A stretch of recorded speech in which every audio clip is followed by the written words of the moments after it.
Agora, Agroinforma. Informações, dicas e o papo amigo com o homem do campo. Na Jovem Pan, Agroinforma. Com José Emídio Calazans. Começando mais uma coluna Agroinforma. Vamos falar de agronegócio agora na Rádio Jovem Pan com o nosso veterinário colunista José Emídio Calazans. José Emídio, bom dia. Bom dia, Renan. Bom dia a todos os ouvintes da Jovem Pan. Mais um Agroinforma. Hoje um assunto muito interessante e de interesse da região e de todo o nosso Brasil, que é a seringueira, produção do látex. Nós vamos estar aqui falando de geração de emprego e renda para toda a população. Bom, começando então a coluna Agroinforma com a cotação do mercado pecuário. Vamos lá? Como ficam os preços hoje? Como estão os preços hoje dos frigoríficos? Isso, nós estamos aqui com a cotação da agropecuária, né, os preços dos animais vendidos nos frigoríficos da região. O boi a R$ 155 arroba, a vaca R$ 143, a novilha R$ 145. E temos também no mercado, negociando aí o bezerro Nelore a R$ 1.400, a vaca Nelore a R$ 1.350 e a bezerra a R$ 1.000, Renan. Maravilha. Preço bom? Considerável. O preço tem melhorado, né? Na verdade, o preço do boi se manteve o mesmo da semana passada.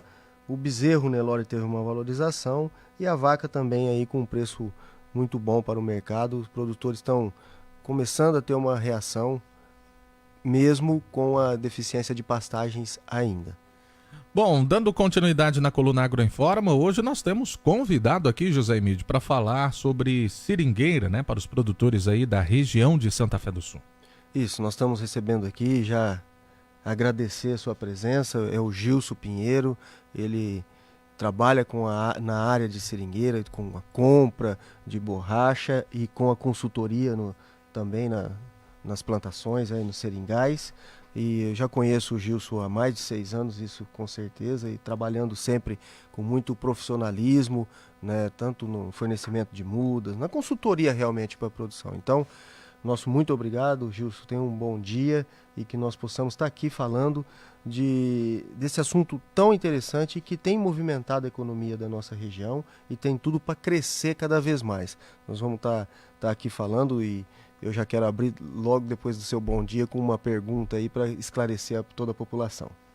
Bom dia, pessoal. É um prazer imenso estar aqui com todos vocês. Santa Fé do Sul, que é uma região que eu acompanho já há praticamente 14 anos. Então a gente acompanha e vive o crescimento da cultura aqui na região. Então nós temos aqui Santa Fé do Sul, o município em si, crescendo bem em plantio. Todo ano o pessoal da Secretaria da Agricultura, o Wagner, o pessoal todo promove eventos aí para difundir a cultura.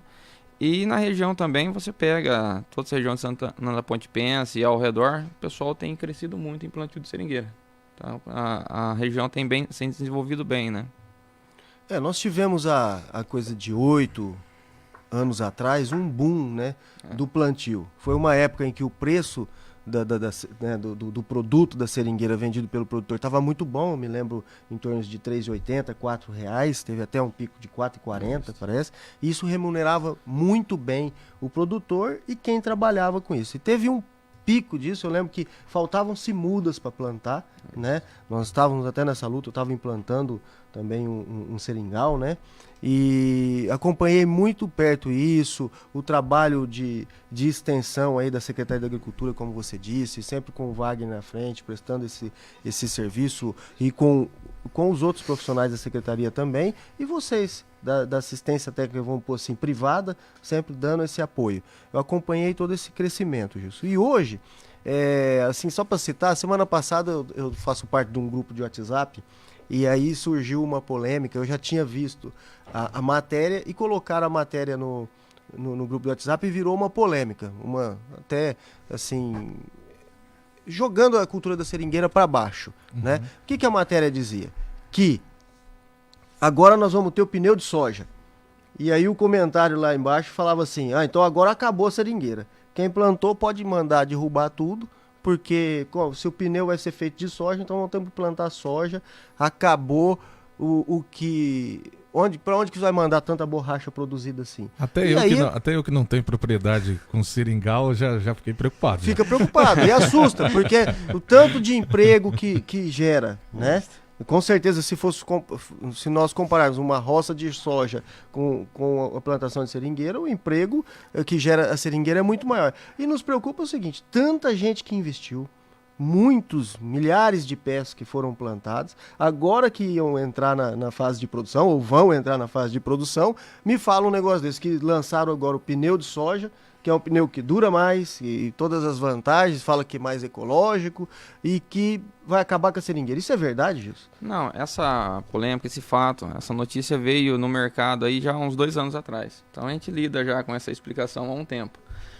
Eu sou ligado também a uma indústria de processamento de borracha. Então a gente pega a borracha do produtor, compra a borracha da região, processa e fornece para o pneumático. Então quando surgiu essa informação, nós consultamos diretamente a pneumática, no caso o Goodyear. Como que é a explicação deles para nós? Os pneus aí de veículo que a gente vê no dia a dia, ele tem um percentual de borracha natural. Então essa borracha natural é a borracha proveniente da seringueira.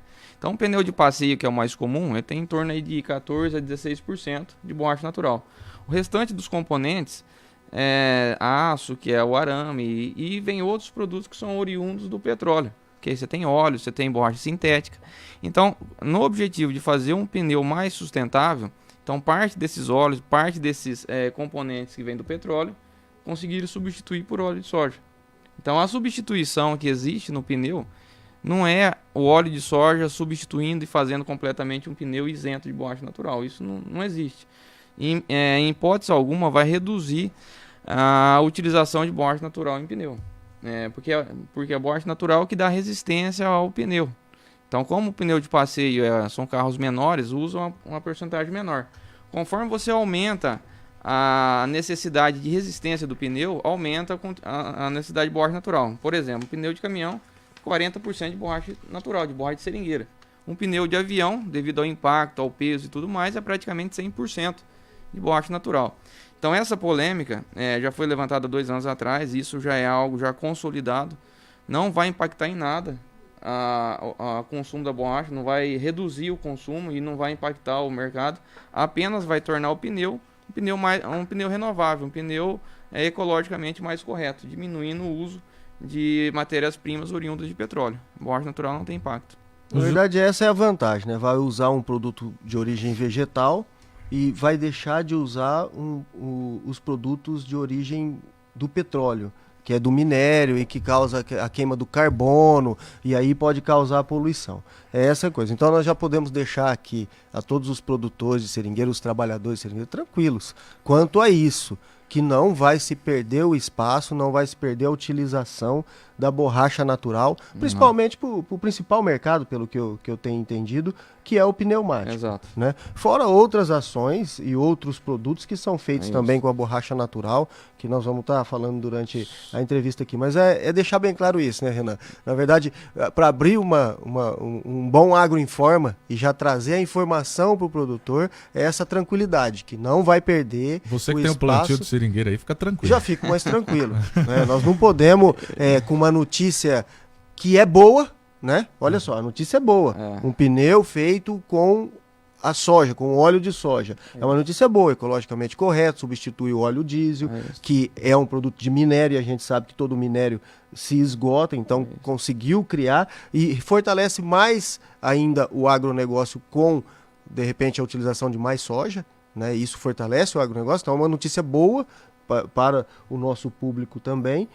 Mas deixar transformar uma notícia dessa que seria totalmente positiva, estavam transformando numa notícia negativa para o setor da seringueira. Então, a gente gosta de passar as informações corretamente, por isso que trouxe aqui um técnico para que estivesse falando, e é justamente isso que ele falou. Eu estou com uma matéria aqui, na hora que você olha lá, matérias-primas usadas no pneu. Então, fala lá, 27% é de borracha sintética. Quer dizer que já pode vir aí do derivado do petróleo, que hoje vai ser, né, não sei se já está no Brasil, parece que não, só nos Estados Unidos ainda, essa fabricação. 14% de borracha natural, que é a nossa borracha da seringueira. Então isso já é usado 14%. Sim. Né? E Isso os com um veículo outros pequeno. derivados de petróleo e produtos químicos que entram a substituição. O óleo vai substituir. Então, é uma informação importante, né, para que a gente muitas vezes olha para um pneu e acha que é pura borracha, né? Mas ali tem tecido, tem, o aço, tem esses derivados do petróleo, que é para dar mais liga, para dar mais resistência, e a borracha para dar a maciez, a aderência que tem que dar. Então, a gente acaba tendo que buscar essas informações para passar aqui para o nosso produtor, né, para a população, no Agroinforma, né, Gilson? Ô, Gilson, e como que está a cultura aqui na região? Você vê com quais olhos? E eu sempre tenho a grande preocupação, Gilson, com a remuneração. Vou ser bem sincero e dizer para você. A gente sabe que hoje nós estamos passando por um período aí que não tem remunerado muito, e eu queria saber qual que é a saída para o produtor, se compensa, por exemplo, ele abrir painel esse ano, como que está esse caminho? Eu vou falar para vocês da seguinte forma: eu, além de engenheiro agrônomo e agente do setor, também sou produtor de borracha.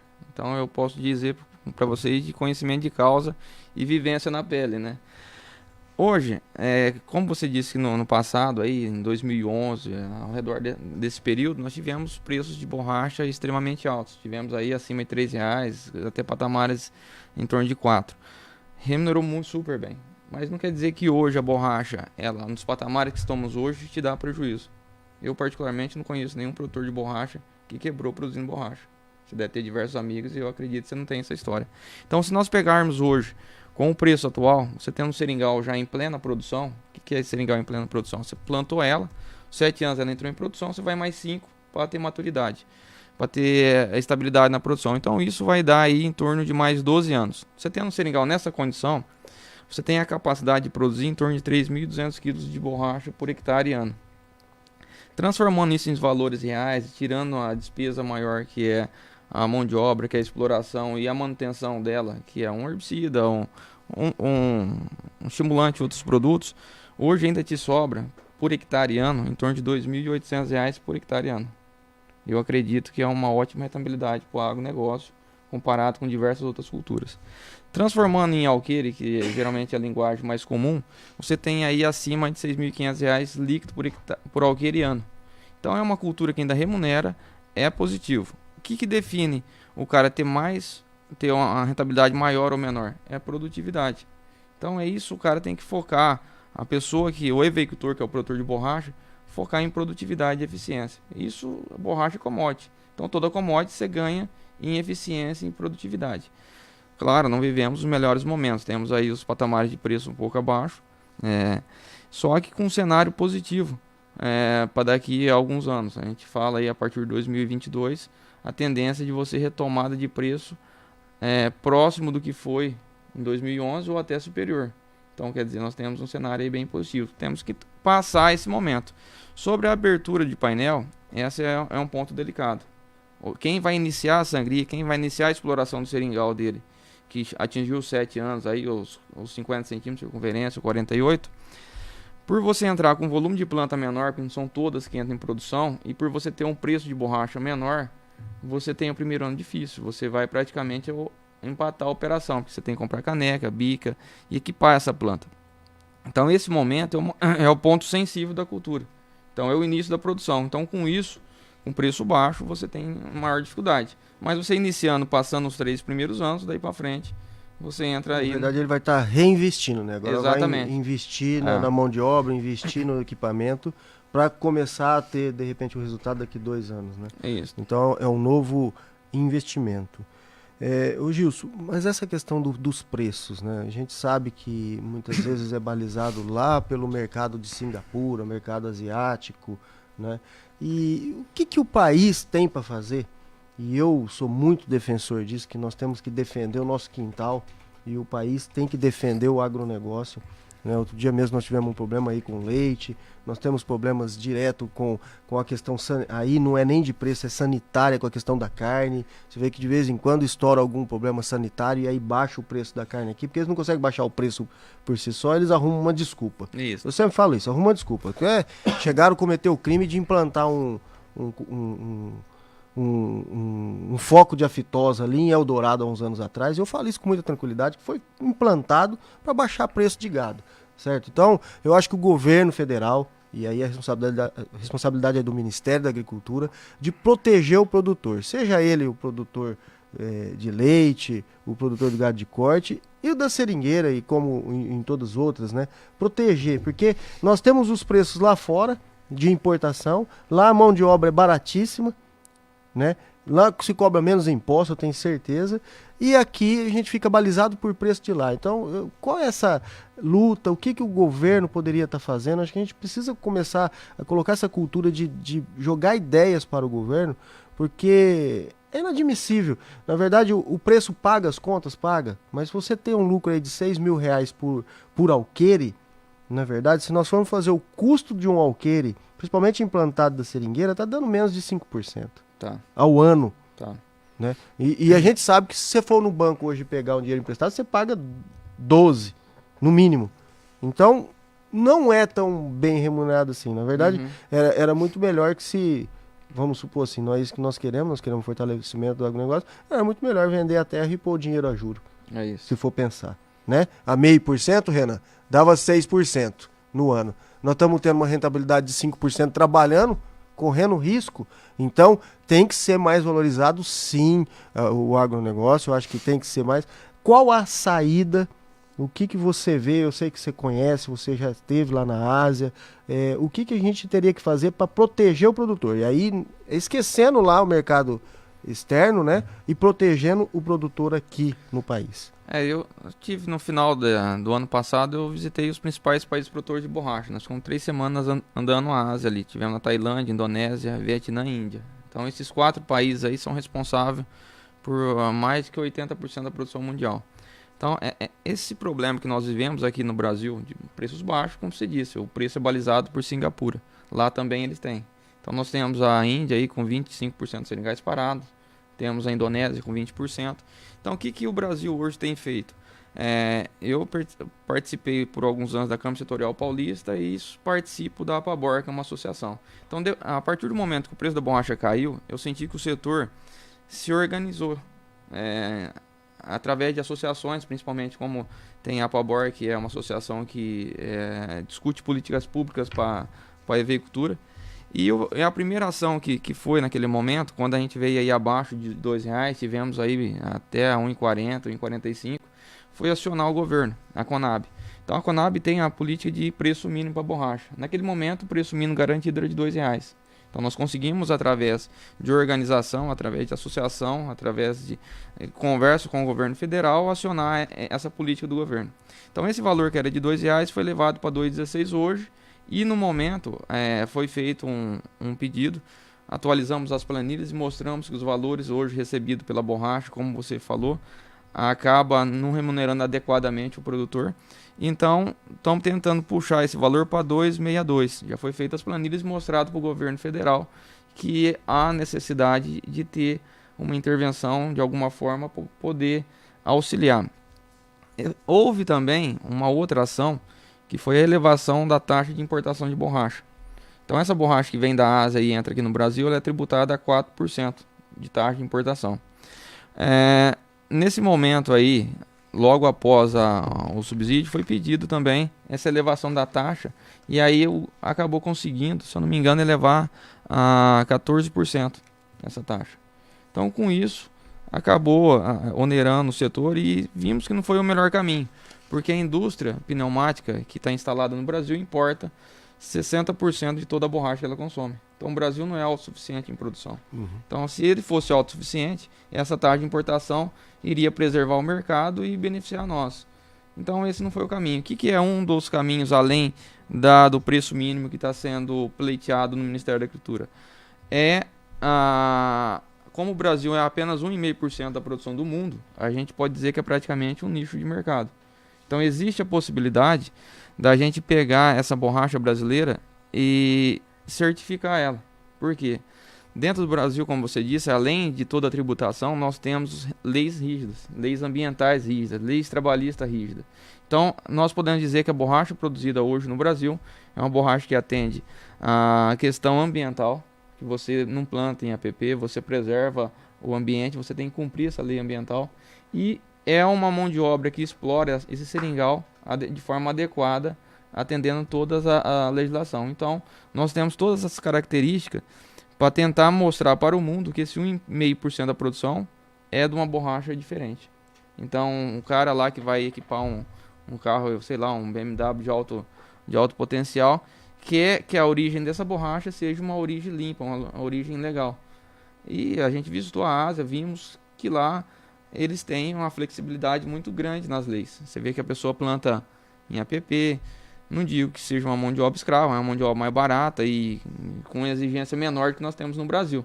Então nós temos essa possibilidade a médio prazo, através de mostrar para o mercado, através de mídia e de diversos outros fatores, através até dessa própria certificação, e mostrar que nós precisamos agregar valor na nossa borracha, que o nosso custo é maior, porque nós temos essa borracha produzida com atendendo a todas as leis, tanto trabalhista quanto ambiental, é uma borracha correta. Tá? Então esse é um caminho. Certo. Ô Gil, só para esclarecer eu tenho certeza que tem muito produtor que não sabe o que ele está vendendo, né? A cadeia produtiva. Ele produz ali o coágulo, ele vende esse coágulo e dali que ele até ele chegar a virar pneu. Qual que é essa cadeia de produção aí da borracha? A cadeia produtiva, ela começa com o produtor, que é a pessoa explorando lá o seringal. Entre o produtor e a pneumática, que é o maior mercado, que é mais de 80% de todo o consumo de borracha no mundo, é consumido por pneumática, é usado em pneu. Então existe a usina processadora. Então o que essa usina faz? Ela pega a borracha do produtor, essa borracha chega até lá com um percentual de água e um percentual de borracha, transforma ela num produto que chama GEB, que é granulado escuro brasileiro. Então essa é a matéria-prima para os artefatos de borracha todos aí, é feito de GEB. Então esse GEB é produzido pela usina e daí para frente ele entra na produção aí das matérias-primas aí. São mais de 55 mil produtos feitos de borracha natural no mundo. Então ele sai da propriedade como coágulo, essa é a palavra. Você tem duas formas de sair da propriedade. Ou sai como coágulo, que é a forma sólida, que é aquele queijo que você vê lá que o pessoal fala que é fedido, né? Isso. Então pelo processo de coagulação que tem essa fermentação, tem esse odor. E tem a outra forma, que é um mercado menor, que é o látex, que ele é o líquido. Então, conforme o látex sai da planta, eles coletam naquelas canequinhas e adicionam amônia. Essa amônia conserva ele líquido. Então, esse produto, esse látex, é usado para um fim mais nobre. É usado para luva cirúrgica, para preservativo, bico de chupeta, outros utensílios, balãozinho e tudo mais. O que é a diferença de um e outro? O mercado maior é o mercado de coágulo. Esse é o que vocês veem. O látex existe, mas é bem pequeno, porque a competição do produto interno com o produto importado é muito grande. Então a gente não tem volume de produção de látex para competir com o látex importado. Então por isso que quase 100% da produção nossa é coágulo. É coágulo. Então não compensa para o produtor produzir o látex, que deve ser um pouco melhor remunerado. Eu não digo que não compensa. Ela tem o dobro de trabalho, porque todo dia o cara sangra, e todo dia tem que colher essa borracha, esse látex, e adicionar amônia para ele não coagular e ficar sólido. É que não existe um mercado comprador tão grande quanto o mercado de coágulo. Entendi. Esse é o detalhe, mas é um mercado remunerador. Em alguns momentos até mais que o coágulo. Certo. O problema é o mercado consumidor, que não é tão ativo. E o coágulo, depois de recolhido da propriedade, ele vai para a usina. Isso. Aí da usina que vai ser processado ali e ele vira o GEB. O GEB, granulado escuro brasileiro. E depois disso é grandes indústrias. Depois daí ele é transportado aí, você tem várias, né? Hoje no Brasil nós temos Goodyear, temos Pirelli, temos Continental, temos Sumitomo, Michelin. Então aí é o caminho que vai, são essas pneumáticas aí que transformarão em pneu. Certo. José Emídio, temos uma participação de um ouvinte aqui da live, o Fernando Balotti. Ele está dando a sua opinião aqui, falando que a mídia tem a sua parcela de culpa. Quantas vezes assistimos reportagens que falam o leite, o ovo são vilões? Isso faz com que o consumo despenca. Isso no setor pecuário. Deve ser vilões da cesta básica, né? Falar que acabou subindo e que aí deu todo o problema de impacto na cesta básica. Mas a gente sabe que, na verdade, você vê aí, tem lojinhas específicas hoje aqui em Santa Fé que vende ovo. Vamos fazer uma correlação, né? O preço de banana, né? Muito barato. E o leite, a gente sabe o tanto que tem sido pouco remunerado lá no produtor rural. Nós não estamos falando do que está sendo vendido lá no mercado, né? Então, é claro que a maior parte da população compra lá no mercado e vai pagar um preço. Mas o que é pago para o produtor? É importante que a população saiba disso. A gente está brigando pelo preço pago para o produtor rural, que hoje é em torno, assim, quem recebe mais com leite já gelado, R$1,30, R$1,40, isso estourando. E os preços de custo para produzir são altos, assim como é o da seringueira, né? Então, de repente, está se pagando, o preço que está se pagando hoje pelo coágulo no Brasil é um preço internacionalmente equiparado, vamos pôr assim, para ter concorrência, mas os nossos custos são muito mais altos. Por quê? Por legislação trabalhista, impostos, tudo que está inserido em cima da produção. Eu tenho um comparativo aqui, eu não sei se esse dado é totalmente correto, Gilson, mas, por exemplo, diz que lá, lá na Ásia, o custo da mão de obra é em torno de $100 a mão de obra. E aqui no Brasil custa $600. Então nós temos aí 5, 6 vezes mais de custo só para produzir.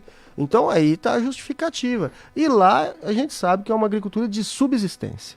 Né? São as pequenas famílias que têm um pouquinho de pé ali, eles colhem e vivem daquilo. Eles subsistem dentro daquilo. E não é o intuito nosso aqui no Brasil. Nós temos grandes investidores na seringueira, empresarial, onde a pessoa quer ter uma qualidade de vida melhor. Ele não quer viver daquilo e ficar ali e não ir para frente. Então, é isso que a gente tem que buscar, tem que lutar, a gente tem que valorizar sim o agronegócio e sempre buscar por preço mais justo para os produtores, mas é claro, não explorando depois quem vai consumir. Até porque se pagar um preço justo para o produtor, mas o preço no mercado estiver alto, não vai ter consumo. Então isso acontece, o mercado da carne, quem põe o preço na carne na verdade? É o consumidor. Se tiver um preço lá ele está consumindo, vai manter aquele preço. Se ele parar de consumir, vai baixar, né? Ou o consumidor ou quem é o comprador intermediário. E é isso que vai balizar. Então essa informação e esse apontamento aí do nosso amigo Fernando Balotti. Do Fernando Balotti, é importantíssimo falar isso mesmo. A mídia vem e massacra. Quem que foi o vilão da cesta básica? Foi tal produto.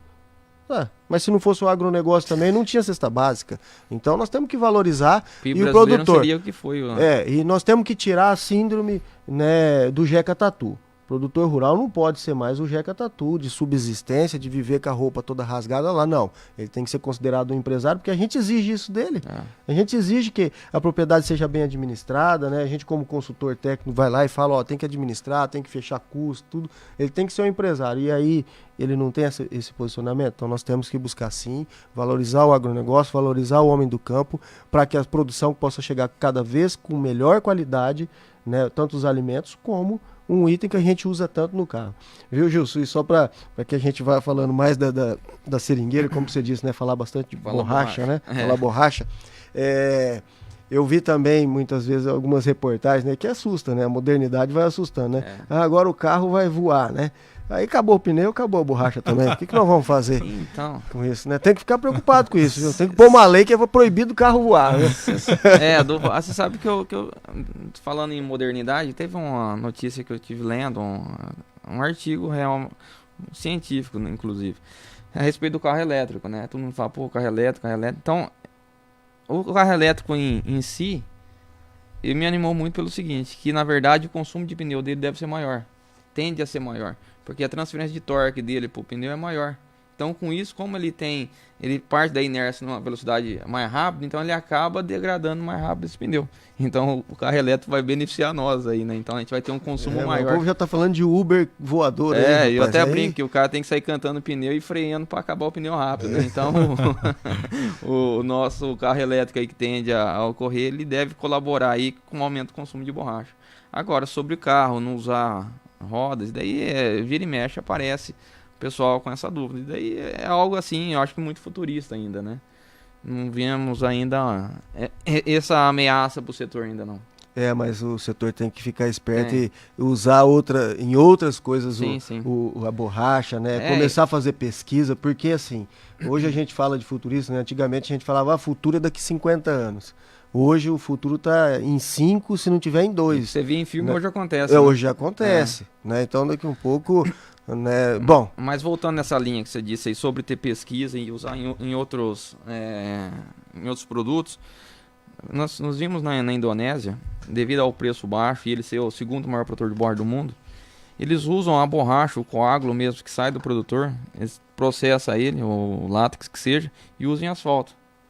Então esse fim é um fim assim, na construção civil e que melhora a qualidade dessa massa asfáltica. Então esse seria aí a construção civil usando em larga escala a borracha, né? Certo. Então, porque hoje eles usam o pneu usado, né? Mas dá para usar direto a borracha que já vem dos produtores? Lá aí? na Indonésia já estão usando. Eles usam esse látex e agrega ele junto com a massa asfáltica. E aí conseguiram... Aumenta a resistência, aumenta a resistência da massa asfáltica. E usa também construção civil muito, né? Então você tem essas regiões que tem terremoto, eles usam a base, desenvolveram que a base dos prédios, das edificações, você tem borracha natural para absorver aí essa oscilação, o terremoto que tem na região. Tem que trabalhar bastante em pesquisa para que continue tendo o consumo, né, da borracha, porque nós tivemos um grande investimento aqui na região e de plantios que estão começando agora, então tem no mínimo mais 35, 40 anos aí de produção e que nós não podemos perder esse potencial de geração de emprego e renda. E é o outro fato que eu quero dizer para você. Hoje, como está esse mercado de trabalho, existe vaga para a pessoa que quer trabalhar, até emendando, que nós temos agora, viu, Gilson? E já divulgando aqui, nós vamos ter o curso de sangrador, né, de seringueira lá, fornecido pelo Sindicato Rural de Santa Fé. Isso. Vai ser no dia 21, 22 e 23 de março.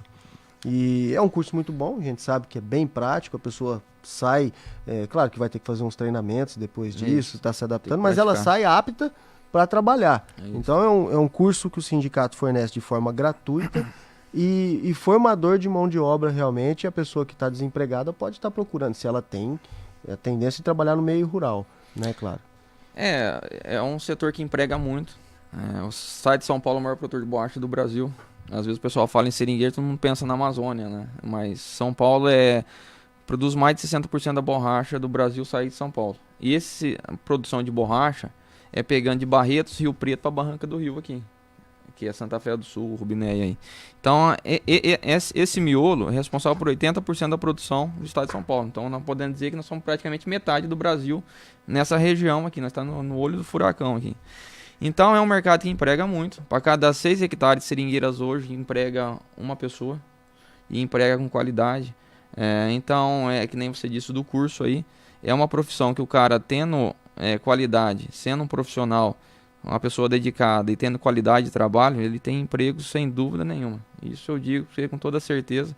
Com todos os produtores que nós relacionamos aí, são mais de 180 propriedades. É uma mão de obra muito requisitada.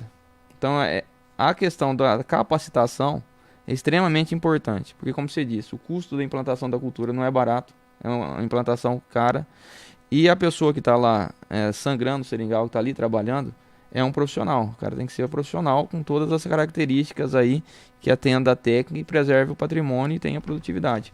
Então é um mercado extremamente empregador. Certo. Gilson, fala um pouco do seu trabalho, dá uma divulgada aí, até informa os produtores o que eles podem estar procurando. Borracha, né? Queria saber o que daí. é também. NB, Noroeste Borracha. Noroeste Borracha é uma usina de processamento de borracha. Então a gente compra borracha aqui da região há 14 anos. A gente pega essa borracha do produtor, transforma ela, compra direta, não é intermediação, não é nada. Então a Noroeste Borracha compra essa matéria-prima, leva até Ouro-Preto, que é a cidade onde processa, transforma ela em GEB e nós somos fornecedor Goodyear. Então toda a boa parte dessa borracha que sai aqui da região de Santa Fé do Sul vai para Ouro-Preto, transforma em GEB e quem tiver um pneu Goodyear provavelmente tem a chance de ter uma borracha aqui da região rodando aí. Então eu digo que eu estou desde a semente até a quase o pneu, né? Então, além de ser produtor rural, eu sei todas as dificuldades, sou filho de produtor rural, nasci em propriedade rural e até hoje sou produtor. Então eu desde a produção de muda até a consultoria e compra de borracha. Então esse é o papel hoje que eu ocupo. Eu trabalho exclusivamente com borracha, com Certo. seringueira. E a gente sabe que você tem uma parceria muito forte aqui com a Secretaria da Agricultura, né, com o Wagner, né, isso para falar de quem encabeça ali essa parte agronômica, que é o engenheiro agrônomo, né, o Wagner Gurian, e isso continua, essa parceria. Quem quiser tirar dúvidas pode procurar a Secretaria e através da Secretaria ter o contato com você, como que isso tem Não, funcionado? continua. Isso é algo que eu falo em diversas regiões por onde eu passo. Eu vejo Santa Fé do Sul com uma característica singular.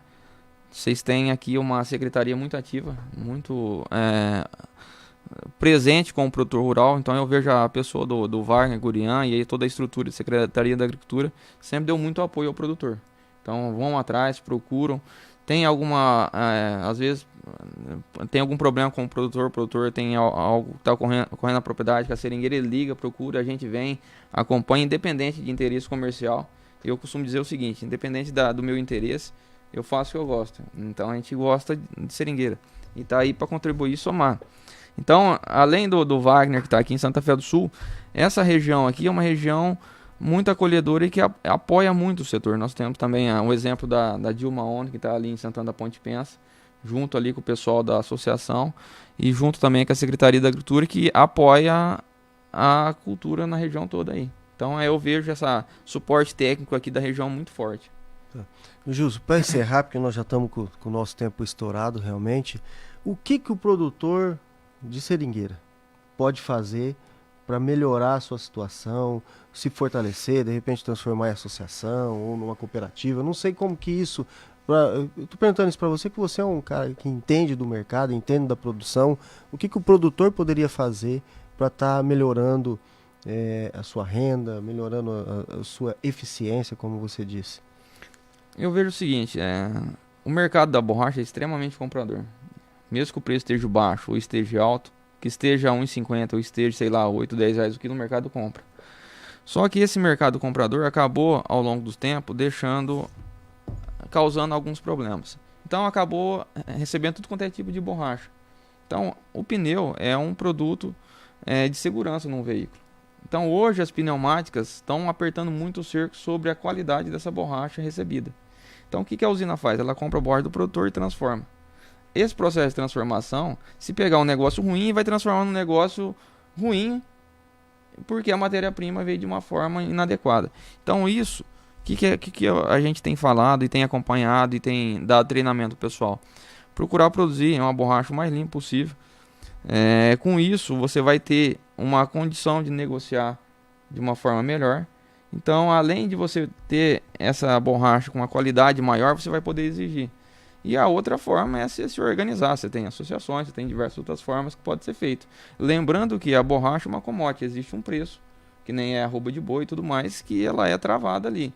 O que vai definir um preço maior ou menor é a qualidade do teu produto e o quanto de borracha esse coágulo teu tem. O que define a quantidade maior ou menor de borracha? É o tempo que a pessoa tira ela da caneca e armazena ela dentro das caixas plásticas lá, que é o tempo de banho que a gente fala. Então é isso, tem uma borracha limpa e com um teor de borracha mais alto. Aí você tem um potencial de negociação maior. Se deixar ela estocada, ela concentra mais? Como que é? A borracha assim, conforme você tira ela da caneca, ela vai perdendo água e concentrando borracha. Então o mínimo hoje exigido pelas usinas são de 72 horas.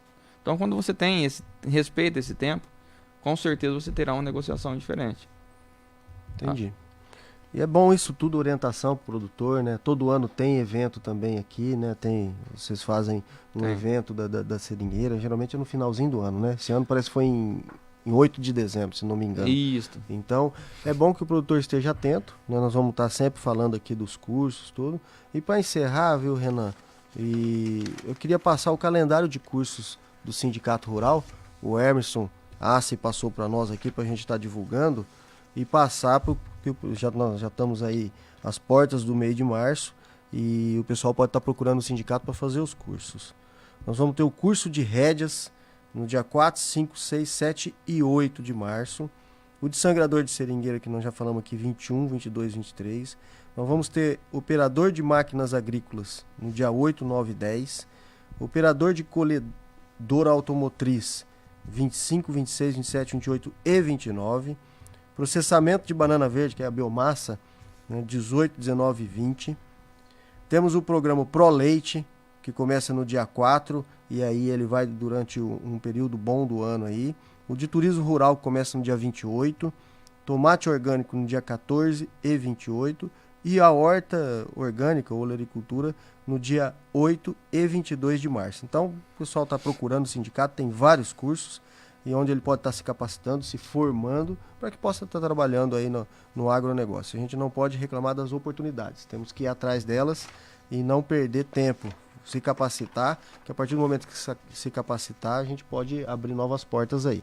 Então, um abraço a todos, obrigado, Gilson, pode fazer suas considerações aí, e nós vamos estar encerrando mais um Agroinforma. Não, eu que agradeço aí pela oportunidade de estar aqui presente com vocês. E agradeço todo o pessoal aí de Santa Fé do Sul e região, que é uma região que eu gosto muito, uma região que eu vejo, além de ter bons produtores, temos grandes amigos e pessoas aí muito receptivas. Então, eu agradeço a presença, a oportunidade de estar aqui presente com vocês aí. Eu fiquei curioso para conhecer a Noroeste Borracha lá, é tipo uma fábrica, não é? Uma indústria, tem a transformação lá. Então aí... Vamos lá filmar lá.